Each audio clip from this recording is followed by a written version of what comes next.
మోహిని అట్టం భారతదేశంలోని కేరళ రాష్ట్రానికి చెందిన సంప్రదాయ నృత్య రూపం. మోహిని అంటే ఆకర్షించే స్త్రీ, అట్టం అంటే నృత్యం. ఈ నృత్య రూపం స్త్రీల సౌందర్యం, లాస్యభావం మరియు భక్తిని ప్రతిబింబిస్తుంది.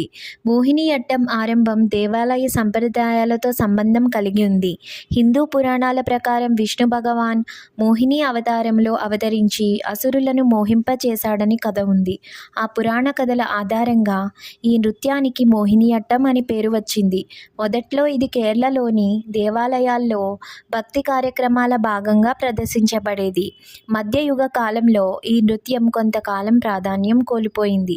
అయితే 18వ శతాబ్దం నుండి 19వ శతాబ్దాల్లో ట్రావెన్కోర్ రాజు స్వాతి తిరునాల్ రామవర్మ గారి ప్రోత్సాహంతో మోహిని అట్టం మళ్లీ పునరుద్ధరించబడింది. ఆయన సంగీతం, నృత్యానికి ఎంతో మద్దతు ఇచ్చి కళాకారులను ప్రోత్సహించారు. 20వ శతాబ్దంలో మహాకవి వల్లతోల్ నారాయణ మీనన్ ఈ నృత్య రూపాన్ని మరింత అభివృద్ధి చేయటానికి కృషి చేశారు.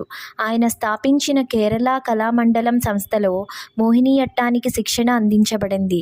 దీనివల్ల ఈ నృత్యం దేశవ్యాప్తంగా మరియు విదేశాల్లో కూడా ప్రాచుర్యం పొందింది. మోహిని అట్టం ప్రత్యేకతలు: మృదువైన కదలికలు, లాస్యానికి ప్రాధాన్యం, నెమ్మదైన నృత్య శైలి మరియు భావ ప్రధానత.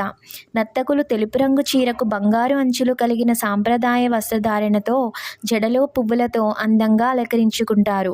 కర్ణాటక సంగీతం ఆధారంగా ఈ నృత్యం ప్రదర్శించబడుతుంది. ముగింపుగా, మోహిని అట్టం భారతదేశ సాంస్కృతిక వారసత్వంలో ఒక విలువైన కళారూపం. ఇది స్త్రీల సౌందర్యాన్ని, భక్తిని మరియు సంప్రదాయాన్ని ప్రతిబింబించే అందమైన నృత్య రూపంగా నిలిచింది.